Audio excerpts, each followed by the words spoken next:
Doing good. How are you doing? Can't complain. What y'all got for me today? We've heard Pete a few times this year, especially recently, talk about how much fun this group is. I mean, we've seen the celebrations in the locker room, the receivers doing their thing after touchdowns. Does this group just feel like you guys are enjoying yourselves a lot? Yeah, for sure. This definitely one of the more funner teams for sure. Between the celebrations in the locker room to the you never know what celebration they're gonna do after they touchdown. The Allen Iverson one was pretty cool.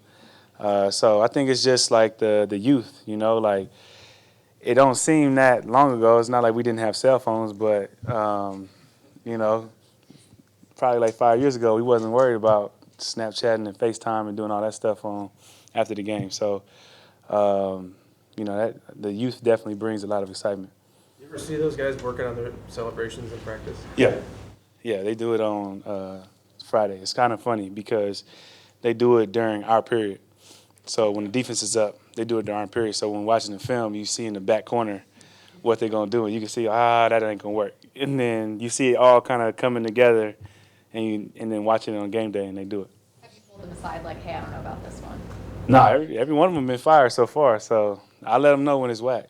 I have to feel a couple weeks ago if the defense was planning anything to trump everything the receivers have done in case you guys score. Has there been any progress in that department? We just gonna compliment it. We're not gonna trump it because we all a team. So we just gonna bring it all together. Hey, Bobby, on the team having fun, was that something you thought about, I mean, as a leader during the offseason with the intentionality of creating, or did it just happen? I think it's something that I've always kind of felt that it was a need for. This game is too crazy to not have fun. And so it's definitely a point of emphasis for me, just for the guys that kind of came in and were stepping into a lot of key positions, to not worry about, who you was replacing or who you were coming behind, but just to have the fun you've been having all your life, and everything else will figure out itself. So, I think the main focus for us is just, y'all seen it, just having fun, enjoying yourself, going out, and, this game is the exact same to me that you've been playing, all your life. When it comes down to it, is who can find the ball the fastest and tackle it, and enjoy doing it. Why is it important to have fun off the field? How does that emulate itself on the field? Having fun off the field. Yeah, I mean, everybody is all great and everything, but you still got to produce on Well, you the got to field. enjoy life. You can't you can't sit there and mope all the way around. You ain't gonna if you're not having fun off the field, then it's not gonna be, it's not gonna transition to on the field. So you gotta, this game takes a lot of your time. It takes a lot of your energy.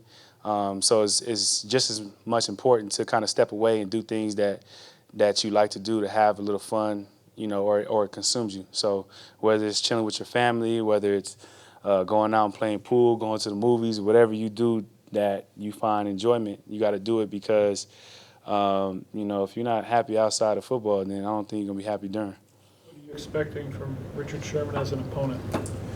Probably a lot of trash talk. He's not going to get a pick. I won't let him get a pick. If he gets a pick, then he's going to definitely say something. If I get a pick on the sideline, I might say something to him. Yeah, it's just going to be fun. I think it's going to be cool to see him. He's a guy we've been fighting with for a long time, so it's going to be cool to kind of be back on the same field per se. Did you have any regrets about the way it seemed to end with him at all here? Or? Do I have any regrets? Yeah, I mean, do you just feel bad? I mean, obviously he's a really good friend of yours and such a iconic Um, player of this organization and all that. Well, I mean, I was hoping, you hope that you're able to play a long time with the people that you kind of came into this game with.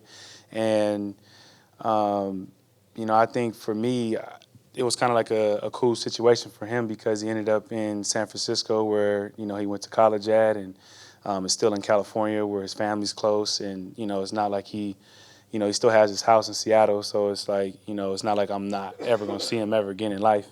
So from that standpoint, it was just, it was all love. You understand it's a business. And, the team is going to make the best decision for themselves, and he's going to make the best decision for him. And, sometimes it means parting ways. So, I don't really have any regret or anything like that. For me, as a friend, it's just being supportive and, making sure at the end of the day he's happy, to your point. How Are you not going to let him get an interception? You're going to come off the sideline? Yeah, I'm. If he catches or about to catch one, I'm just gonna come in, just check in real quick and see if I can swipe it.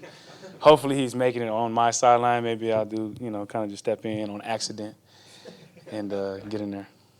What changed or what void was there when he left in leadership and locker room? Obviously it's a very opinionated voice in the locker room. He's going to definitely challenge you mentally. I know you guys watched him after practice.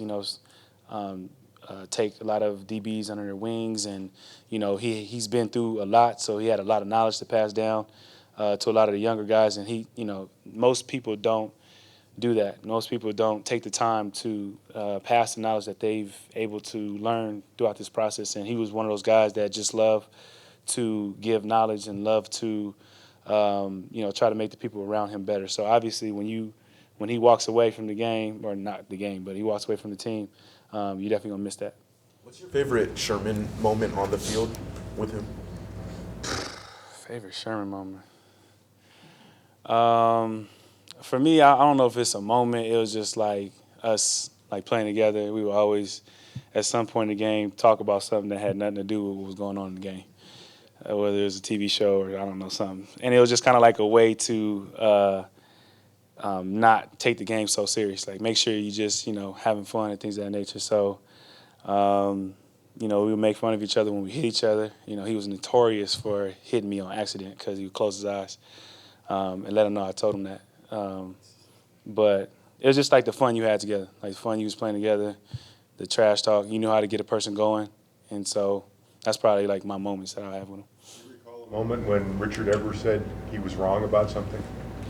He was wrong? No, he's not wrong. If he believes the sky is purple, it's purple. Knowing their personalities, what will happen if Doug and Richard line up against each other? I don't know. They're a lot older now, so you want to say they're mature, right? You want to. Yeah, you want to, but you probably won't. I don't know. Hopefully something fun.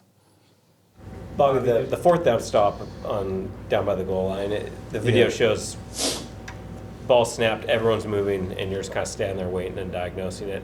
How difficult is that patience as the play's developing and you just decide, I'm going to wait this out and see what he does? It's definitely difficult to be patient, but I knew the play was coming. I knew it was coming my way, and I knew if I sat there, the guard wouldn't see me, and he would go past me. So I waited a little bit longer than everybody else, and everything happened that I thought would happen. When he came around the corner, the guard didn't see me. Then I seen Cam, hit Cam, and then that was pretty much it.